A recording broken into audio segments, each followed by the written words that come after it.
Madame, Monsieur, bonjour, bienvenue à votre rendez-vous hebdomadaire lundi débat. Aujourd'hui, on parle bien sûr de la situation au Mali. Vous le savez, début janvier, les chefs d'État, bien sûr, de la CEDEAO se sont retrouvés au Ghana pour prendre des sanctions contre le Mali, ce qui faisait suite d'ailleurs à une annonce de la junte au pouvoir au Mali qui avait souhaité passer encore 5 années pour amener, bien sûr, le pouvoir aux civils, ce qui avait irrité, bien sûr, les chefs d'État et de gouvernement de la CEDEAO qui se sont réunis illico. Les sanctions sont tombées, les frontières sont fermées avec le Mali, les avoirs sont gelés également. Donc, le Mali vit une situation exceptionnelle. Pour en parler, ce lundi, le thème, c'est crise à CEDEAO au Mali. Comment bien sûr, sorti de l'impasse, c'est la question qui nous est soumise ce matin. 2 invités pour en parler en plateau, un autre, sinon 2 au téléphone si on a beaucoup de chance. Docteur Traoré Doulazié, bonjour. Bonjour. Merci beaucoup d'être avec nous encore une fois. Bonjour, M. Bakalio. Monsieur Franck Etienne, journaliste, consultant, bonjour. Bonjour, Adama Bakalio. Merci d'être aussi avec nous au téléphone, bien sûr. Si on a beaucoup de chance, on aura notre confrère Bledson Mathieu de Fraternité Matin, grand reporter qui est en mission donc à Bouna. On espère qu'il sera dans le réseau. Mais sinon, on a un confrère malien qui est à Bamako au téléphone, Monsieur Daouda Kamaté. Il est journaliste à l'hebdomadaire, au bi-hebdomadaire L'Observateur. Monsieur Kamaté, bonjour. Oui, bonjour, monsieur Adama Bakayoko. En tout cas, merci beaucoup d'être avec nous depuis Bamako au Mali. Alors tout de suite, mesdames, messieurs, en plateau, on va parler de l'actualité. Au moment où je vous parle au Burkina Faso, déjà, avant de rentrer sur le sujet malien au Burkina Faso, la situation est vraiment confuse. Depuis hier, d'abord des mutineries parties de quelques camps. Cela s'est ensuite intensifié. Puis on apprend ce matin, selon plusieurs médias internationaux, que le président Roch-Marc Christian Kaboré est aux mains des mutins dans un camp et que la télévision burkinabé actuellement serait bien sûr entourée par des hommes encagoulés. Une déclaration sera attendue dans le courant de la journée. Docteur Traoré Doulazié, cette situation est quand même déplorable du côté du Burkina. Tout à fait déplorable parce que là, nous avons un alignement d'instabilité dans la zone ouest africaine, notamment à nos frontières. Hier, c'était le Mali. Avant-hier, c'était le Mali. Hier, c'était la Guinée. Aujourd'hui, c'est le Burkina. Bon, nous prions de telle sorte que, ils aient quand même une intelligence pour résoudre le problème de l'insécurité. D'accord. Franck Etienne, le Burkina Faso, finalement, le 3e pays après le Mali, la Guinée, le Burkina semble, c'est pas encore consommé, le coup d'État n'est pas encore consommé, mais c'est comme, c'est tout comme. Je veux dire, on va dire c'est tout comme, on va peut-être prendre les pincettes du journaliste pour dire que, parce qu'aucune déclaration n'a encore été faite, donc on va dire que c'est pas encore consommé, sinon le président, les informations sont très sûres désormais. Le président Roch-Marc Kaboré, donc, il est détenu par les mutins. On attend certainement dans la journée la déclaration de ceux-ci qui vont spécifier les choses. Mais en même temps, comme l'a dit docteur Doulazié, c'est une spirale qui ça devient difficile. Un peu comme il y a eu le vent de l'Est, un peu comme il y a eu le printemps arabe. Est-ce qu'on est en train d'assister à un printemps ouest-africain, par exemple? Est-ce que donc beaucoup de questions. Et donc, ça donne beaucoup de raisons vraiment de s'inquiéter. Les autres pays qui n'ont pas encore été touchés. N'ont pas encore été comme s'ils allaient toucher. Non, je veux dire qu'ils ne sont pas touchés. Voilà. Ils ne sont pas touchés. D'accord. Comme le Nord, comme le Ghana et autres. Nous sommes quand même obligés de... Et c'est sûr que la CEDEAO bientôt va se prononcer. Oui, elle s'est même prononcée hier déjà en demandant aux militaires d'avoir un esprit républicain. Donc c'est sûr que dans les heures qui suivent, tout le monde aura d'autres déclarations plus... Et voilà, des déclarations plus corsées. Bon, peut-être pas plus corsées que... le Mali. D'accord. Alors, monsieur Daouda Kamaté, rectificatif, il est journaliste à l'hebdomadaire L'Observatoire. Voilà. C'est un bi-hebdomadaire malien, L'Observatoire, et il est en ligne de Bamako. Monsieur Daouda Kamaté, quand vous voyez ce qui se passe au Burkina Faso déjà, avant de rentrer dans le débat malien, quel sentiment cela produit en vous? Alors, je remercie les auditeurs de Radio Côte d'Ivoire. Alors, pour ma part, j'estime aujourd'hui que ce qui se passe au Burkina Faso est vraiment regrettable parce que quand vous voyez le cas de Burkina Faso, qui n'est pas tellement loin du cas malien, on se dit visiblement que les chefs d'État, ou du moins les politiques, ont quelque part échoué. Et donc, il fallait un temps soit peu s'attendre à cette situation au niveau de Burkina Faso. Quand on sait aujourd'hui l'exaspération au niveau sécuritaire, le contexte sécuritaire qui n'a pas du tout été favorable aux autorités en place, ils n'ont pas eu les moyens, ou du moins s'ils n'ont pas eu les stratégies nécessaires afin vraiment de stopper cette insécurité. Du coup, voilà, les populations étant victimes ont compris que les autorités en place n'étaient pas à mesure aujourd'hui d'assurer leur propre sécurité. Donc, il faut se tourner à une autre forme de gouvernance. Et je crois que c'est un peu ce qui explique cette situation de coup d'État où les militaires vraiment veulent en découdre et prendre leurs responsabilités en vue d'assumer une meilleure sécurité pour la population. Et je crois que quand on essaie un peu d'analyser entre le cas malien et le cas burkinabé, il n'y a pas assez de différence. C'est vraiment déplorable de voir que nos États sont en train, de plus en plus, surtout en Afrique de l'Ouest, sont en train vraiment de basculer vers des régimes militaires qui, malheureusement, expliquent un peu en partie la mauvaise gestion des acteurs politiques aux affaires publiques. D'accord. Alors, revenons donc dans le débat. Merci beaucoup à M. Kamaté, vous restez en ligne. On va faire un tour de table ici en studio. Revenons sur le cas malien. Vous connaissez l'histoire. Le Mali a eu d'abord un premier coup d'État sur le président Ibrahim Boubacar Keïta, qui vient de nous quitter d'ailleurs, à son âme. Et après cela, les militaires donc, ont pris le pouvoir, transition avec un civil. Après, les militaires sont revenus à la charge pour un deuxième coup d'État et avaient promis, je crois, faire des élections le 27 février prochain. Finalement, début janvier, ils annoncent une transition de 5 ans, ce qui a évité la CEDEAO, et les sanctions sont tombées. Des sanctions qui sont diversement interprétées. Il y en a qui estiment que ces sanctions, bien sûr, sont les bienvenues. Même au Mali, la question divise. Certains estiment que ces sanctions sont les bienvenues pour faire plier les militaires. D'autres estiment que ces sanctions font plus de tort au Mali. Docteur Traoré Doulazier, comment est-ce que vous avez jugé, bien sûr, ces sanctions que la CEDEAO a prises contre le pays frère, le Mali? Oui, il faudrait, Adama Bakayoko, il faudrait quand même faire une revue. Le Mali n'est pas à son premier coup d'État. Le premier coup d'État malien date de 1968. Nous nous rappelons le coup d'État du général Moussa Traoré. Après, il y a eu le coup d'État de ATT, Toumani Touré, en 89-90. Après, il y a eu le coup d'État de Aya Sanogo en 2013. Après, il y a eu le coup d'État Assimi I en 2002, en 2020, c'est ça. Et puis après, Assimi II en 2021. En 2021. Donc, il y a une succession de coups d'État au Mali qui ont tempéré la situation sociopolitique malienne jusqu'à nos jours. Maintenant, c'est que depuis les années 85 jusqu'aux années 90, lorsque on a vu que le mur de Berlin est tombé, il y a eu un vent de démocratie qui a imprégné tous les États africains et même, on pourrait même dire, du monde, les États occidentaux, et y compris même jusqu'en URSS.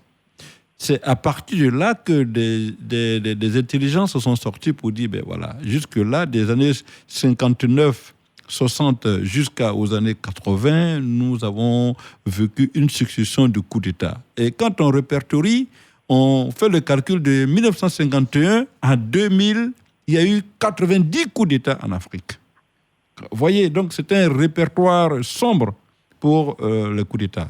Donc c'est par rapport à cette instabilité chronique qui ne donnait pas de résultats toujours satisfaisants. On a vu au Nigeria, c'était franchement une situation chaotique que des organisations comme la CEDEAO, comme l'Union africaine et même les Nations Unies ont décidé que, désormais, il faut condamner les coups d'État, condamner les formes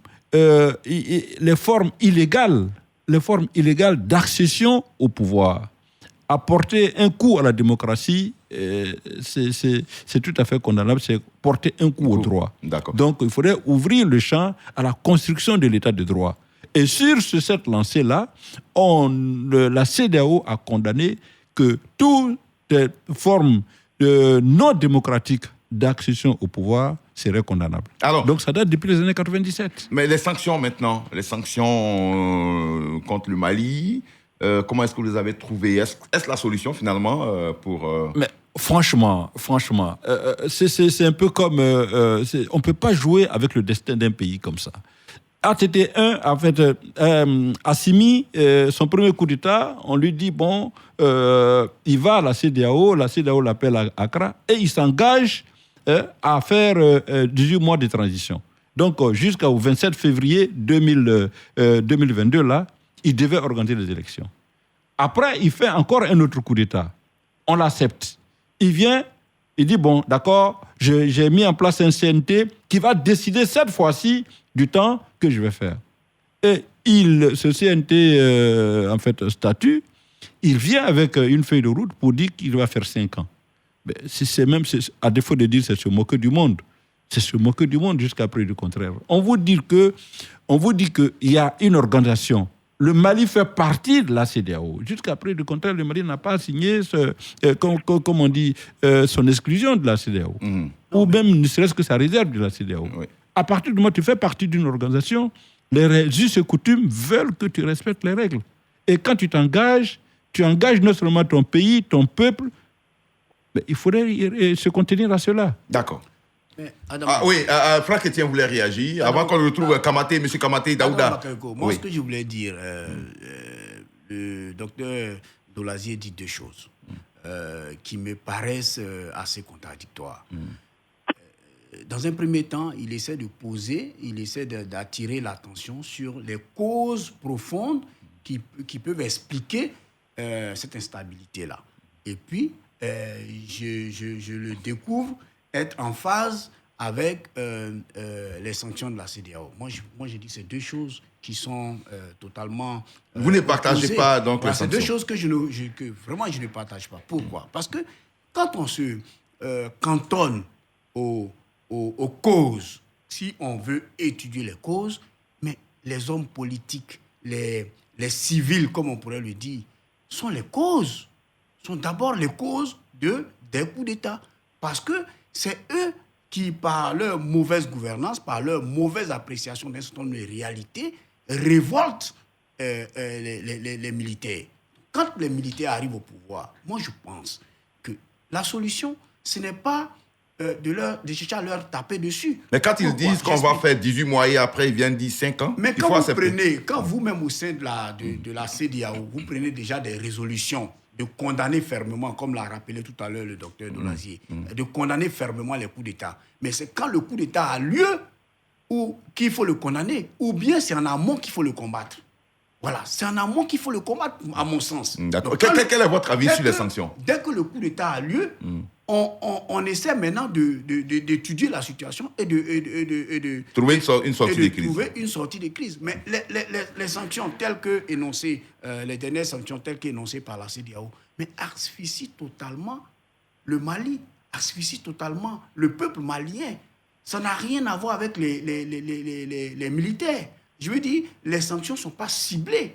C'est quand on ferme, quand on demande à comment on appelle ça, à la BCAO, à l'UEMOA de tout fermer et qu'ils ferment tout le robinet, mais ce ne sont pas les militaires qui sont au pouvoir qui en souffrent. Ce sont les Maliens. Mais qu'est-ce que vous dites des 5 ans finalement proposés par les militaires? Ils avaient promis 18 mois et ils veulent 5 ans maintenant. Nous sommes dans un jeu politique. Ils proposent 5 ans. Mais c'est à la CEDEAO d'analyser pour leur dire, d'accord, vous demandez 5 ans, mais voilà ce qu'on souhaite que vous fassiez. Parce que le problème, ce n'est même pas la durée au pouvoir. La durée au pouvoir, c'est pas ça le problème. Le problème, c'est qu'est-ce qui a mené le coup d'État? C'est ça qu'il faut régler. Donc, quand on a l'occasion de régler, on s'assoit avec ceux qui ont fait le coup d'État et puis on règle ces problèmes-là. Ok. Mais on ne dit pas tout de suite, il faut les jeter, il faut... Non. On va revenir tout à l'heure à vous. Je ne sais pas, parce que si vous avez remarqué très bien, même à l'ONU, ils n'ont pas été unanimes sur ces sanctions-là. La Chine et la Russie. Ça, c'est sûr. Le Conseil de sécurité, on le sait avec... L'ONU a même repris ses vols sur le Mali. Donc, je veux dire que ce sont des sanctions. On reprend pour dire que la France a proposé, bien sûr, cette résolution au Conseil de sécurité. Vous le savez, il y a 5 pays, 5 membres permanents. Il y a la France, il y a l'Allemagne, il y a... les États-Unis, on a la Chine et la Russie qui se sont opposés. Bon, ça, c'est pas nouveau. Généralement, les avis entre les Russes et les Occidentaux, ils suivent pas vraiment la même route très souvent. Monsieur Kamaté Daouda, alors, vous avez la parole maintenant. Vous connaissez très bien l'histoire. Vous êtes au Mali, vous avez vécu l'arrivée au pouvoir d'Assimi Goïta, vous avez vécu le deuxième coup d'État, et la promesse des 18 mois et puis finalement les 5 ans. Comment est-ce que vous avez vécu, bien sûr, ces sanctions-là? Alors, il faut dire que les sanctions au Mali ont été très très mal appréciées par les populations. Et d'ailleurs, vous avez vu cette grande déferlante, cette grande mobilisation le 14 janvier partout au Mali, sur la place de l'indépendance, où les populations ont vraiment clamé leur ras-le-bol face aux sanctions de la CEDEAO, qui d'abord, quand nous analysons dans la forme, nous disons que ces sanctions de la CEDEAO, il y a beaucoup de points qui sont vraiment illégaux et qui sont illégitimes. Lorsque les chefs d'État de la CEDEAO vont jusqu'à la fermeture des frontières, ils vont jusqu'à l'implication de la BCEAO par rapport au gel des avoirs du Mali, je crois que ces dispositions ne font pas partie du traité de la CEDEAO. Et encore, il faut dire qu'aujourd'hui, ces sanctions au niveau de la CEDEAO ont exacerbé ont porté un certain orgueil à la fierté malienne. Et du coup, les Maliens se sont sentis un peu atteints dans leur orgueil et dans leur dignité. On peut simplement exprimer vraiment leur ras-le-bol et leur désapprobation face à ces sanctions. Alors, il faut dire, qu'est-ce qu'il faut essentiellement retenir ici? Je crois que la CEDEAO a manqué de lucidité dans la gestion de la crise malienne. Parce que la CEDEAO s'est focalisée uniquement que sur les élections. Or, aujourd'hui, au Mali, fondamentalement, la question électorale n'est pas le seul problème du Mali aujourd'hui.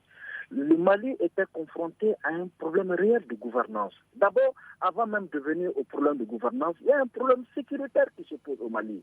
Plus de 70% de son territoire est occupé par les djihadistes et les terroristes. Donc, du coup, lorsque vous analysez sur ce plan, il faudrait d'abord se mettre dans une dynamique d'abord de reconquête des territoires occupés où aucune élection ne pouvait s'y passer.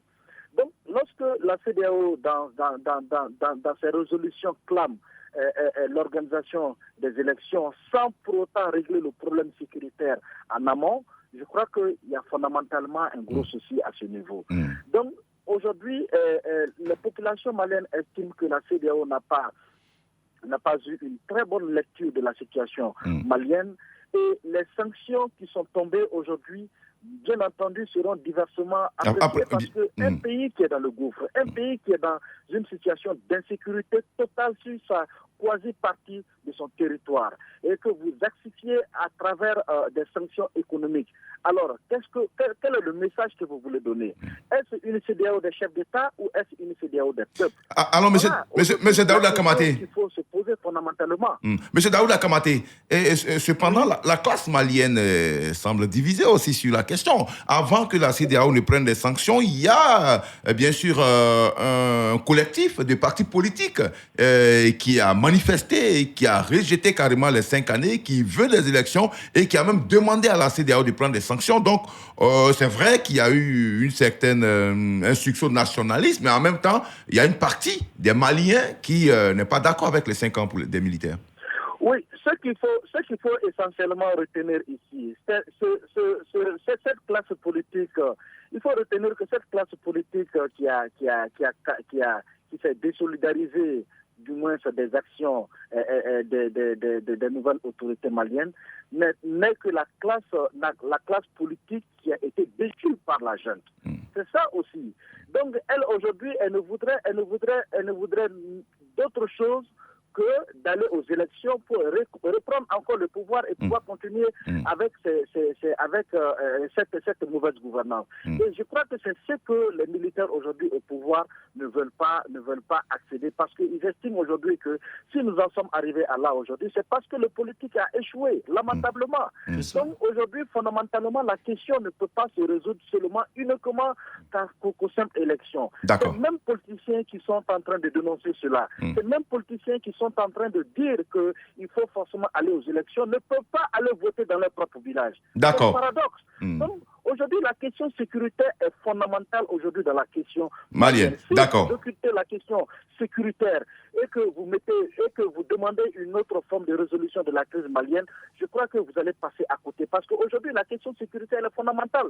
Nous voyons aujourd'hui, avec la montée en puissance de l'armée malienne, à travers les nouvelles acquisitions, à travers les nouveaux partenariats qui ont été scellés avec d'autres pays étrangers, d'autres puissances étrangères, aujourd'hui, le Malien est en train de redevenir fier parce que les territoires jadis occupés sont en train d'être récupérés aujourd'hui par les forces armées maliennes. D'accord. C'est ça la réalité aujourd'hui. On reviendra. Les gens trouvent... Justement. D'accord, on reviendra à vous. Je rappelle qu'à partir de 10h45, les auditeurs pourront bien sûr appeler pour laisser leurs avis au 27 20 21 44 48 et puis 27 20 27 24 27 20 24 27 87. Voilà, 27 20 24 27 87 et le 27 20 21 44 48 à partir de 10h45. Valentin Kwasi à la technique et Aïssata Koulibaly. Aïssata Koulibaly, bien sûr, pourront vous permettre d'intervenir sur le sujet. Docteur Doulazié, quand on écoute le confrère malien, c'est vrai, il apparaît, c'est vrai, il y a une division au sein de la classe malienne, mais il semble nous dire que la grande majorité des Maliens, finalement, ont pris fait et cause pour la junte. Oui. Franchement, je suis un peu stupéfait quand j'écoute mon frère Daouda Kamagaté. Kamaté. Lui-même, vraiment, en toute âme et conscience, je dis bien en toute âme et conscience, personne n'est contre le Mali. Dans le cas de la CEDEAO, personne n'est contre le Mali. Quel chef d'État qu'il peut citer ou quel acte la CEDEAO a posé qui va contre une haine déclaré du Mali. Non, c'est un processus. Dans toute organisation, il y a des règles. On vous dit, si vous ne respectez pas ces règles, voici les sanctions que nous allons appliquer. C'est un b.a.-ba, c'est un original du droit. C'est un principe élémentaire du droit. Si vous adhérez à une organisation, vous adhérez en même temps aux règles fonctionnelles de cette organisation. Si vous enfreignez ça, voici auquel vous êtes. C'est le droit pénal, c'est le droit réglementaire et communautaire. Maintenant, vous le savez très bien, et puis vous dites non, je vais malgré cela faire ça, et je ne veux pas être sanctionné. S'il vous plaît, je ne veux pas être sanctionné. On va laisser finir. On le laisse finir. Je ne veux pas être sanctionné. Maintenant, quand il dit que les militaires, ils auraient la solution de résoudre le problème de la sécurité, mais qui nous disent, depuis que Assimi est venu au pouvoir, Assimi 1, Assimi 2, qui nous disent ne serait-ce qu'une seule ville que Assimi, en tant que force spéciale et tous qu'il a eu qui peut nous citer, qui a été conquis par l'armée malienne. Maintenant, il parle de partenariat avec des choses. Bon, ça relève vraiment de notre débat. Oui. D'accord. Moi, alors, je voulais relancer monsieur, par une question. Oui, mais monsieur Kamaté, laissez finir d'abord. Moi, je voulais relancer. Non, monsieur Kamaté, on vous donne la parole dans 2 minutes. Allez-y, je voulais relancer docteur Doulazié par une question. Et les règles, quand on les prend, c'est pour régler un problème. Ce n'est pas pour créer d'autres problèmes. Est-ce que les règles de la CEDEAO, telles que les sanctions de la CEDEAO aujourd'hui, règlent quel problème? Moi, ce que je veux savoir, ça règle quel problème? La CEDEAO avait pour intention certainement cachée, je ne suis pas dans leur cœur, mais à l'analyse, alors la CEDEAO voulait révolter le peuple malien contre la junte. C'est tout. Non, mais ça, il n'avait certainement pas prévu. là, on peut pas le dire ainsi. Tu t'engages. Non, parce que attention. Le peuple malien s'était déjà révolté. Nous sommes sur une radio sérieuse. Nous sommes sur une radio Côte d'Ivoire. Tu ne peux pas tenir des propos comme ça, monsieur. Le peuple s'était déjà révolté. Il y a eu des partis politiques qui avaient marché, manifesté contre la décision. Tout à l'heure, le confrère malien est très clair. Il dit tous ceux qui ont revendiqué ou tous ceux qui marchent. Oui, c'est une opinion. C'est une opinion. Voilà. Exactement. C'est pas un fait, c'est une opinion. Absolument. Bon, il faut relativiser la notion de peuple. On va laisser M. Kamaté. Non, c'est pour ça aussi que je dis que les sanctions de la CEDEAO telles qu'elles ont été prises, j'ai posé la question à savoir, elles résolvent quel problème? Si ce n'était dans le but de soulever le peuple... Ok, M. Kamaté, allez-y rapidement. Après, on va passer aux solutions. Justement, pour rebondir sur la question de mon frère Traoré, c'est dire qu'aujourd'hui, justement, si vous voyez que les Maliens aujourd'hui sont vent debout contre la CEDEAO, nous avons vécu 10 ans, le Mali a vécu 10 ans de crise sécuritaire. Où était la CEDEAO? La CEDEAO a apporté telle solution dans la résolution de la crise. Il y a des militaires des pays ressortissants. Monsieur Kamaté, il y a des militaires des pays ressortissants de la CEDEAO au Mali, non? Vous dites? Il y a des militaires des pays ressortissants de la CEDEAO au Mali. Vous êtes d'accord? Il y a une force internationale, une force régionale. Il y a une force internationale. Mais quelle est la solution qu'ils ont apportée? Mais au moins, ils ont envoyé des hommes. Mais d'abord, quelle est la solution que les militaires maliens ont apportée aussi? De crise sécuritaire dans le nord du pays. Mais aujourd'hui, avec l'arrivée avec la prise de pouvoir des militaires, cela fait exactement 3 mois qu'aujourd'hui, certaines zones jadis occupées par les djihadistes et les terroristes sont en train d'être un seul exemple. Allez-y au nord aujourd'hui. De plus en plus, les populations sont en train de vaquer à leur occupation. Du côté du centre, dans la région de Ségou, Djabali, les populations sont en train de plus en plus de vaquer à leur occupation. C'est de ça qu'il s'agit aujourd'hui. Les populations de plus en plus sont en train de retrouver le goût à la vie qu'ils n'avaient pas hier. Dans le septentrion malien, au côté Gao, Tombouctou, de plus en plus, il y a des patrouilles de l'armée qui sont en train d'être... Il y a eu une attaque à Gao récemment.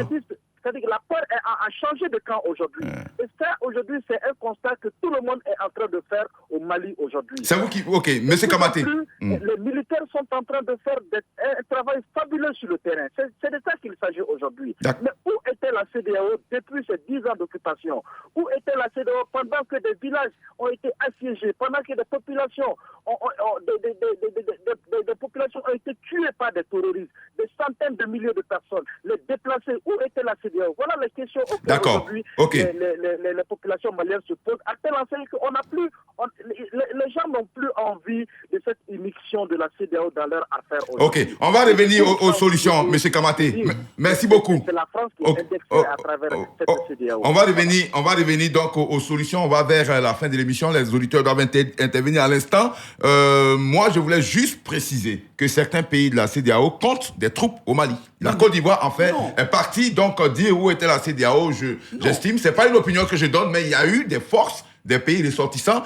C'est une guerre asymétrique.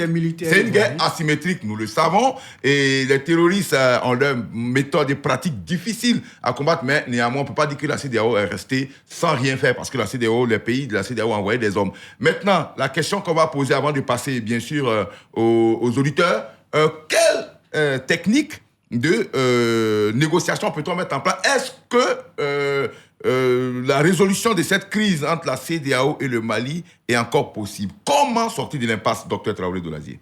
Oui, il y a beaucoup de bonne volonté qui se manifestent. Dire que la CEDEAO a tapé un coup près et que c'est un coup près irrévocable, la CEDEAO n'a jamais dit. Et puis les chefs d'État, ils ne sont jamais dans un absolutisme sur ces questions de résolution des crises dans les États. Ils en sont conscients. Mais ils ont proposé, demandé à la junte malienne d'aller revoir leur copie. Et jusqu'à présent, la CEDEAO attend le retour de cette révision de leur copie. Au lieu qu'ils viennent revoir leur copie, ils viennent plutôt ameuter les populations au motif que la population malienne, vous savez qu'en matière de population, ça on attend. Et puis d'ailleurs, tout à l'heure, quand notre camarade, notre confrère du Mali parle des peuples, je vais encore indexer, et qu'il révise les avis, en fait, l'avis de Choguel Maïga, qui est en ce moment Premier ministre. Qu'est-ce que Choguel Maïga disait il y a 8 mois sur la prise de pouvoir des armées? Qu'est-ce que Choguel disait de Assimi lui-même? Choguel était le premier avocat à dire non, qu'un militaire, c'est fait pour les fronts, qu'il n'a qu'à revoir, il n'a qu'à réviser les discours de Choguel. Que les militaires, c'est fait pour les fronts, c'est pas fait pour les bureaux. Les militaires, c'est fait pour les fronts, c'est pas fait pour les politiques. Choguel qui a dit ça, et aujourd'hui, Choguel, en tant que Premier ministre, et qu'on dise c'est le peuple, bon. Il a changé de langage. Alors, mais les militaires ne sont pas fermés non plus à la négociation. Les militaires ne sont pas fermés ils sont pas fermés à la négociation, mais en ce moment, on attend qu'ils révisent leur copie et qu'ils reviennent avec leurs propositions. Mais ce que je retenais quand je préparais l'émission, j'ai vu qu'il y avait une bonne volonté, une proposition algérienne. Voilà, l'Algérie qui se propose. L'Algérie qui se propose pour une résolution, en fait. Une médiation. Et que l'Algérie proposerait 18 mois de transition. Mais jusqu'à présent, cette médiation n'a pas été légitimée par la junte malienne. À l'heure actuelle, on tend vraiment à des manifestations tout azimut, à des situations à décrier, la CEDEAO, alors que le problème n'est pas la CEDEAO, le problème est au Mali. Le problème est au Mali. Il faudrait que les Maliens eux-mêmes ils prennent de l'intelligence pour résoudre leurs problèmes. C'est tout. Dans 3 minutes, on va aller au standard. Alors, est-ce que la négociation est possible, Franck Etienne? En écoutant le docteur, oui. La négociation est tellement... Oui, M. Kamaté, on vous revient dans 2 minutes. La négociation est tellement possible. C'est pour ça que je dis souvent, il faut prendre les choses en amont. La CEDEAO réunie à Accra aurait pu dire tranquillement à la junte, oui, on a vu vos propositions, mais nous pensons qu'on peut aller à ceci ou à cela, sans brandir les sanctions. Parce que quand on brandit, quand on prend des sanctions et qu'on enferme tout un pays, tout un peuple, mais c'est l'effet contraire qu'on reçoit. C'est aussi simple. La négociation est-elle encore possible? La négociation est toujours possible parce qu'en politique... Qu'est-ce qu'il faut faire? Il y a l'Algérie qui propose une médiation, 18 mois à la junte pour faire les élections. Il faut que l'Algérie, si jamais l'Algérie a accepté comme médiateur, il faut que l'Algérie réussisse, par exemple, à faire asseoir la CEDEAO et la junte à la même table. Pour qu'ensemble, ils définissent un chronogramme. C'est vrai que le premier chronogramme dont on a parlé, on en parle, mais on oublie que dans ce premier chronogramme, il y avait déjà encore comme une épée de Damoclès sur la tête de la junte. Non, à un moment donné, asseyons-nous tous et puis établissons un chronogramme avec des paliers clairs de vérification et puis on avance. D'accord. Oui, pour votre information, avant qu'il y ait le sommet de la CEDEAO à Accra, il y a eu, j'ai calculé, il y a eu 5 voyages des médiateurs de la CEDEAO auprès de la junte pour essayer de s'enquérir des réalités et discuter effectivement ce que la CEDEAO pourrait accepter, ce qu'elle ne pourrait pas accepter. 5 médiations, en fait 5 voyages des médiateurs de la CEDEAO. Malgré cela, on a vu ce qu'on a vu. D'accord. Monsieur Kamaté, s'il vous plaît, on va donner la parole à Monsieur Kamaté. Est-ce que la négociation est encore possible? L'Algérie propose 18 mois à la junte. Vous qui êtes au Mali, comment est-ce que cet appel a été accueilli?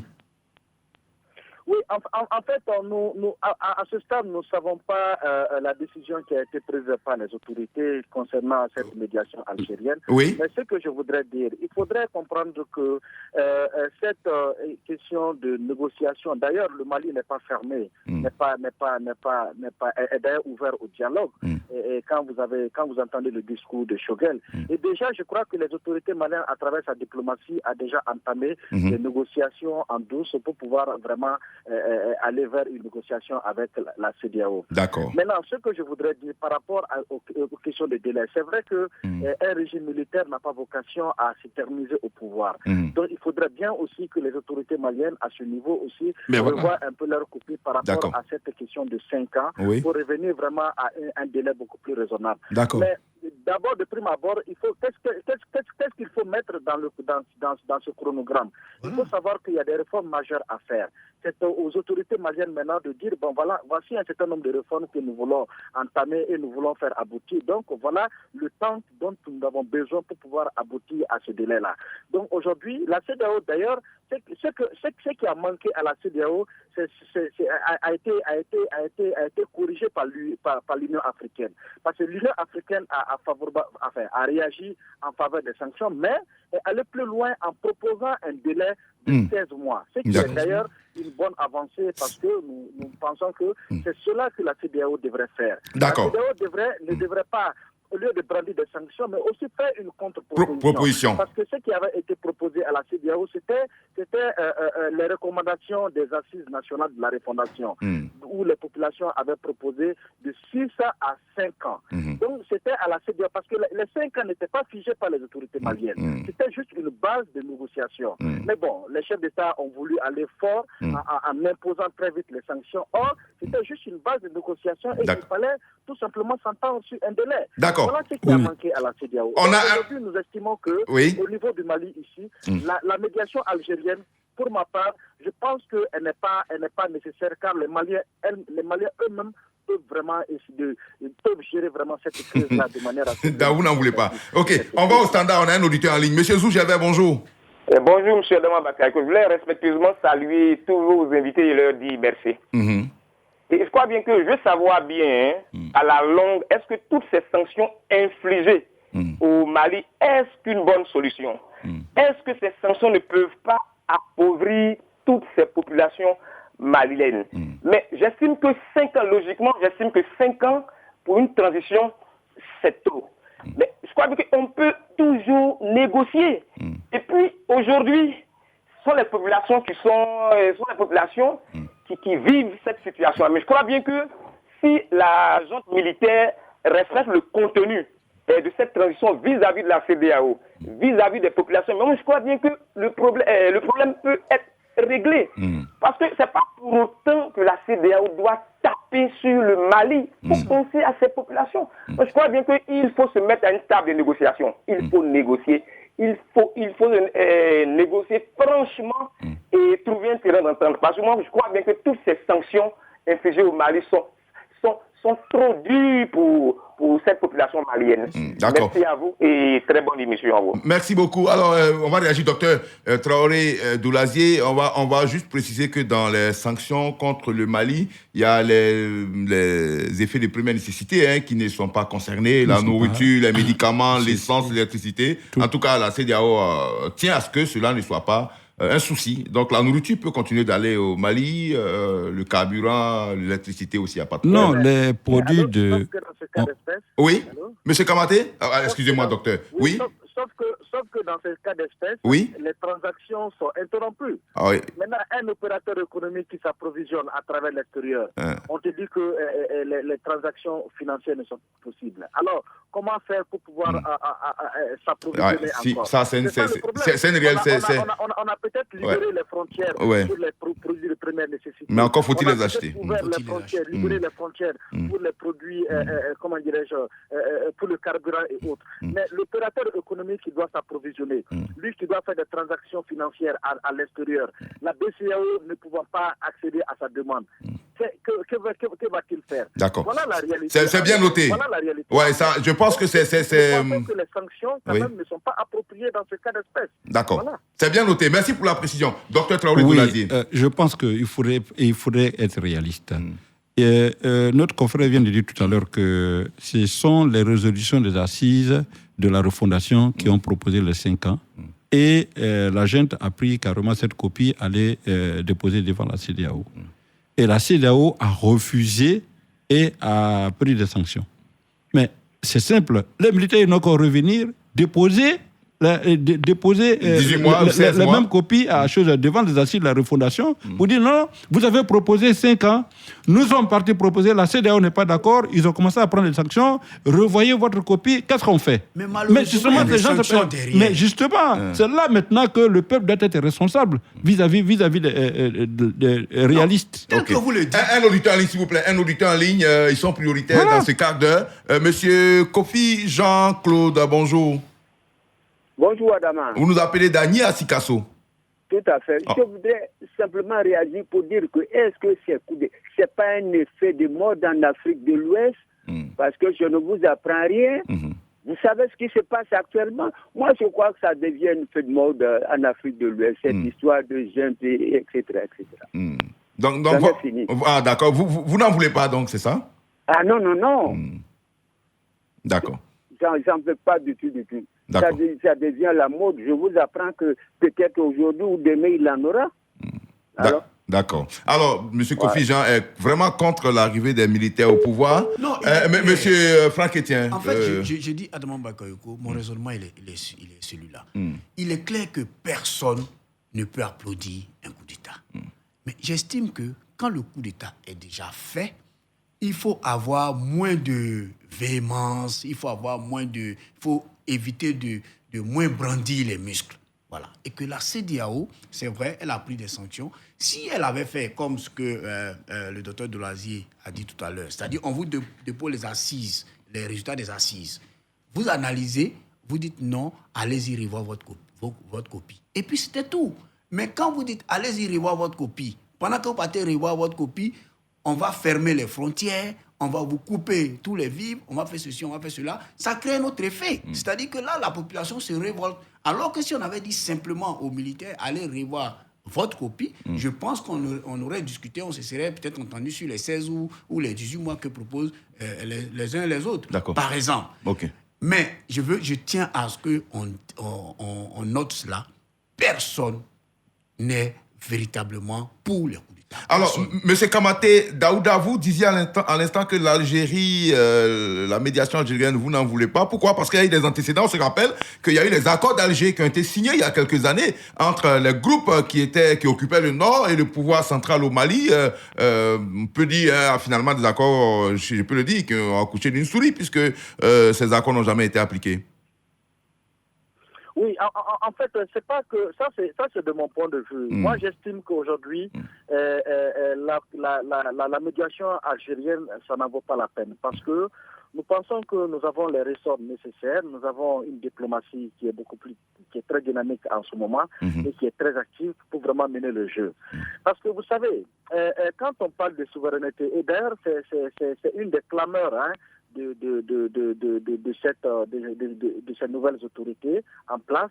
Si nous parlons de souveraineté, nous devrions avoir nous-mêmes les moyens de pouvoir régler nos propres problèmes de manière à ne pas impliquer d'autres personnes. Parce que lorsque vous impliquez d'autres personnes dans votre gestion, c'est sûr que ce dernier va avoir un penchant. Ce dernier ne pourra pas résoudre le problème comme vous le présentez. Donc, aujourd'hui, je pense que, et puis d'ailleurs, on a vu par le passé ce qui s'est passé avec l'Algérie, à travers les accords d'Alger, à travers d'autres accords qui ont été noués pour pouvoir résoudre des crises, des rébellions. Oui. Donc, ça n'a pas vraiment donné les résultats escomptés, parce que aujourd'hui les accords d'Alger sont quand même restés au Mali aujourd'hui comme des lettres, des choses qui n'ont pas pu apporter la solution. Donc vous souhaitez des accords directs, des négociations directes entre la CEDEAO et le Mali? En tout cas, les autorités maliennes n'ont pas encore tranché cette question. D'accord. Mais de mon point de vue, j'estime que la diplomatie malienne peut bien faire le travail. D'accord. Ne partez pas, M. Kamaté. On prend M. Kra Rigobert qui insiste au téléphone depuis Daoukro. Bonjour. M. Kra, bonjour. M. Kra a tellement insisté qu'il a fini par partir. M. Kra, bonjour. Bonjour, M. Kra.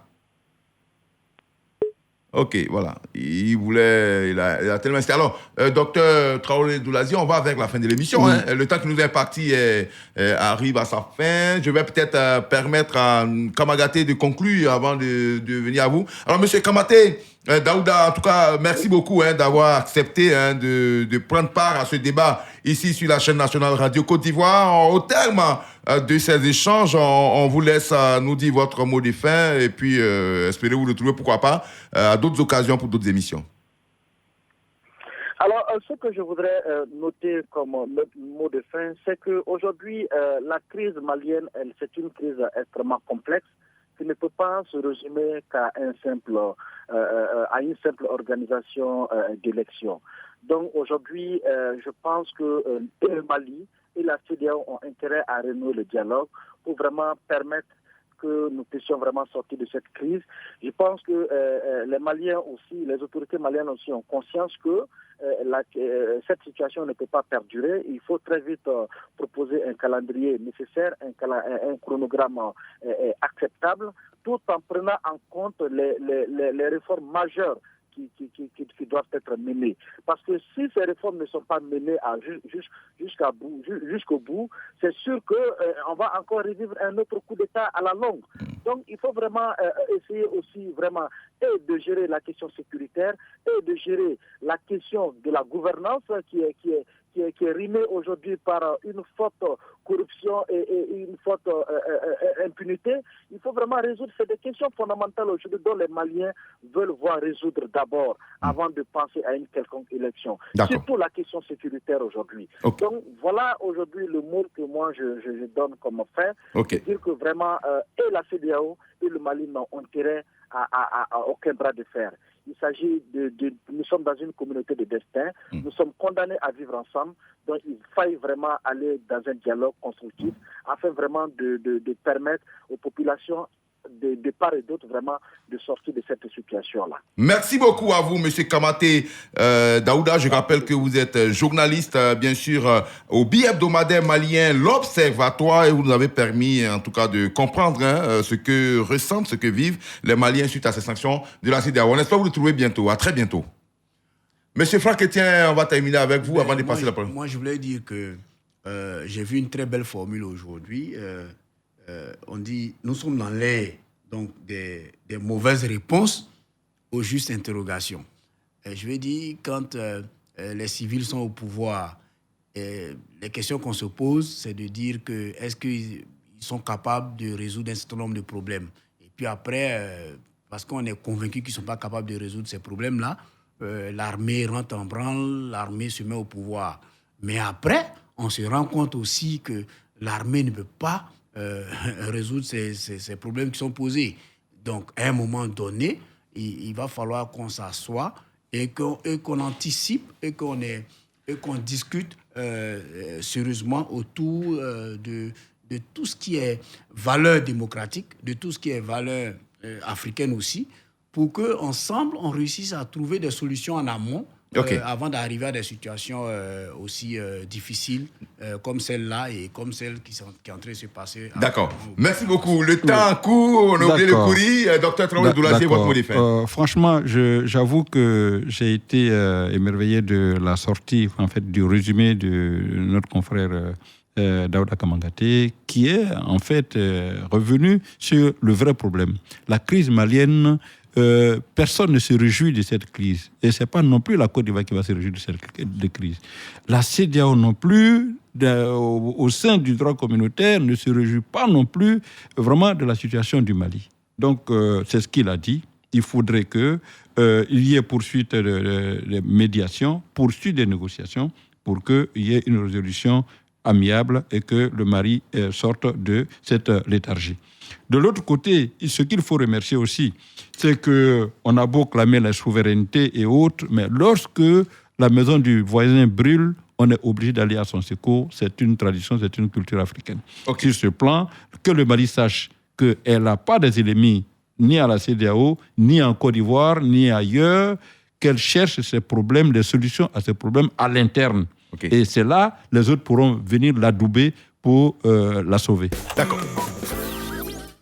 Voilà, c'est ici qu'on s'arrête. L'horloge sonore est venu nous rappeler qu'on a complètement débordé. Merci en tout cas, amis auditeurs, d'être restés en notre compagnie. Lundi débat pour aujourd'hui, c'est terminé. On suit de près la situation au Burkina Faso. On vous reviendra bien sûr dans nos prochaines éditions. Merci beaucoup à Valentin Kouassi à la technique et puis à Asita Koulibaly à la réalisation. Je suis Adama Bakayoko à ce micro. À très bientôt. Radio Côte d'Ivoire, Abidjan 88.fm.